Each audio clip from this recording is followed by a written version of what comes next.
औज़ुबिल्लाहिमिनश्शैतानिर्रजीम बिस्मिल्लाहिर्रहमानिर्रहीम। अस्सलाम वालेकुम डियर स्टूडेंट्स।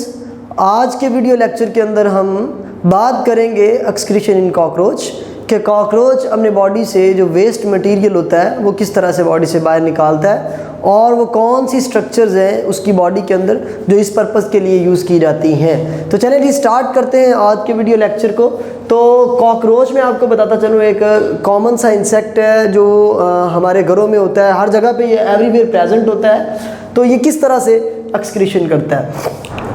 अगर मैं इसके एक्सक्रीटरी सिस्टम की बात करूं बच्चे, तो इसका एक्सक्रीटरी सिस्टम जो होता है वो किस चीज़ पे मुश्तमिल होता है? मालफिजियन ट्यूब्यूल्स पे मुश्तमिल होता है। इसके एक्सक्रीटरी सिस्टम को हम मालफिजियन ट्यूब्यूल्स कहते हैं। ये मालफिजियन ट्यूब्यूल्स जो होती हैं ये हैंग हुई होती हैं उसकी बॉडी कैविटीज़ के अंदर। मैंने वर्ड यूज़ किया है सस्पेंडेड इन साइनसिस। साइनसिस का मतलब होता है बच्चे बॉडी कैविटीज़। साइनसिस का मतलब क्या होता है? Body cavities. में आगे जाके समझाता हूँ इसको। इधर देखें नहीं, इधर देखें ये हमारे पास डायाग्राम, मैंने एक हाइपोथेटिकल डायाग्राम बनाई है कॉकरोच की। इसको अगर देखें तो ये इसकी बॉडी के अंदर 3 किस्म के साइनसेस मौजूद होते हैं। इनको हम बॉडी कैविटी कहते हैं, ठीक है। तो इसका जो क्या कहते हैं एक्सक्रीटरी जो सिस्टम होता है, जो एक्सक्रीटरी ट्यूब्यूल्स होती हैं वो इस कॉकरोच की बॉडी के अंदर ऐसे लटक रही होती है, जैसे खाली जार हो और खाली जार के अंदर 2-4 लंबे लंबे धागे लटक रहे हों। बिल्कुल इसी तरह मालफिजियन ट्यूब्यूल्स जो होती हैं वो सस्पेंडेड होती हैं इन कॉकरोच बॉडी कैविटी, इसलिए मैंने ये वर्ड्स यूज़ किए हैं। और अगली बात जो है, These are associated with digestive tract। ये वेरी इंपॉर्टेंट बात है बच्चे। कॉकरोच या इंसेक्ट्स वो वाहद जानदार हैं जिनका excretory system linked with digestive system, यानी कि एक्सक्रीटरी सिस्टम और डाइजेस्टिव सिस्टम इकट्ठे एक दूसरे के साथ एसोसिएटेड होते हैं और मिलके काम करते हैं, ठीक है जी। देखते हैं जी, इधर देखिए जी डायग्राम के अंदर देखिए ये जो मैंने ट्यूब बनाई है लंबी, ये जो ब्लू कलर की आपको ट्यूब नज़र आ रही है, सारी ट्यूब जो है ये इसका क्या है जी? कॉकरोच का डाइजेस्टिव ट्रैक्ट है, ठीक है जी। और इस डाइजेस्टिव ट्रैक्ट के अंदर ये आपको ब्लिंड एडी ट्यूब्यूल्स नज़र आ रही हैं। These blind ended tubules are known as Malpighian tubules. क्या कहलाती हैं ये मालफिजियन ट्यूब्यूल्स है। तो ये एक्सक्रीटरी सिस्टम है इसका और ये इसका क्या है जी? डाइजेस्टिव सिस्टम है। तो ये देखें ये ट्यूब्यूल्स किसके साथ लगी हुई हैं? किसके साथ लगी हुई हैं? डाइजेस्टिव सिस्टम के साथ लगी हुई हैं। तो इसका मतलब ये हुआ ये एक इनका यूनिक फीचर है इंसेक्ट्स के अंदर कॉकरोचेस का, कि इनका जो एक्सक्रीटरी सिस्टम होता है वो डाइजेस्टिव सिस्टम के साथ लिंक होता है। हमारे अंदर ऐसा नहीं होता और मैमल्स के अंदर ऐसा नहीं होता, बहुत से जानदारों के अंदर ऐसा नहीं होता। उनका एक्सक्रीटरी सिस्टम अलग होता है, डाइजेस्टिव सिस्टम अलग होता है। तो चले देखते हैं नहीं। तो ये देखें ये ट्यूब के साथ दरमियान में सस्पेंडेड है, ये इनका एक्सक्रीटरी सिस्टम है। अब हम देखते हैं कि इसको कैसे यूज़ करके वो अपनी बॉडी से वेस्ट मटेरियल निकालते हैं। तो चलिए जी देखते हैं जी। ये है जी मैकेनिज़्म हमारे पास कि सबसे पहले क्या होता है जी, मैं आपको बताता हूँ कि ये जो कॉकरोच होता है इसका वेस्ट मटेरियल जो होता है, इसकी बॉडी का वेस्ट मटेरियल किसके अंदर मौजूद होता है? ये जो मैं रेड कलर शो करवा रहा हूँ ये इसका क्या है जी? इसका सारा मटेरियल किसके अंदर मौजूद होता है? हीमोलिम्फ के अंदर। ये हीमोलिम्फ क्या होता है जी? हीमोलिम्फ इसका ब्लड होता है। फिर इसके ब्लड को हम ब्लड क्यों नहीं कह रहे, हीमोलिम्फ क्यों कह रहे हैं? Because it is colourless. Because it is colourless. ये कलरलेस होता है इसलिए इसे हम क्या कहते हैं? हीमोलिम्फ कहते हैं, ठीक है जी। तो इस हीमोलिम्फ के अंदर बच्चे क्या है? इसका वेस्ट मटेरियल मौजूद है। तो कॉकरोच का वेस्ट मटेरियल हीमोलिम्फ से किधर इंटर हो जाता है? मालफिजियन ट्यूब्यूल्स के अंदर। मालफिजियन ट्यूब्यूल्स से वो इंटर होने के बाद मालफिजियन ट्यूब्यूल से किधर आ जाता है? वो डाइजेस्टिव ट्रैक्ट के अंदर। और डाइजेस्टिव ट्रैक्ट के अंदर किधर पहुंच जाता है? इधर। और इस स्ट्रक्चर का क्या नाम है?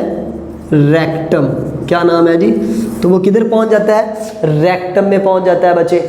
और रेक्टम में जब पहुंचता है तो क्योंकि हीमोलिम्फ इधर इंटर हुआ मालफिजियन ट्यूब्यूल्स में, मालफिजियन ट्यूब्यूल से रेक्टम में आया, तो उस हीमोलिम्फ के साथ वेस्ट मटेरियल के अलावा कुछ काम की चीज़ें भी इसमें आ गई थी। वो काम की चीज़ क्या थी जी? वाटर आ गया था, ठीक है, वेस्ट मटेरियल आ गया था, साथ वाटर और वेस्ट मटेरियल आ गया था।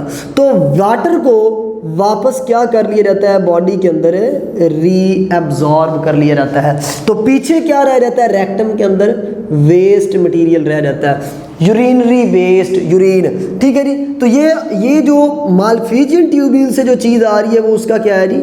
यूराइन है, ठीक है जी। और इधर डाइजेस्टिव ट्रैक्ट से जो चीज़ आ रही है वो उसका क्या आ जाएगा? मैं आपको बताता चलूँ, डाइजेस्टिव मटेरियल का जो वेस्ट होता है वो भी किधर आता है? रेक्टम के अंदर, और उसे हम क्या कहते हैं? फीसिस कहते हैं। क्या कहते हैं जी? फीसिस कहते हैं। तो फीसिस और वेस्ट यानी कि नाइट्रोजनस वेस्ट दोनों इकट्ठे बॉडी से बाहर एक पोर की मदद से निकाल दिए जाते हैं, और वो जो निकाला जाता है बॉडी से बाहर उस मटेरियल को हम क्या कहते हैं?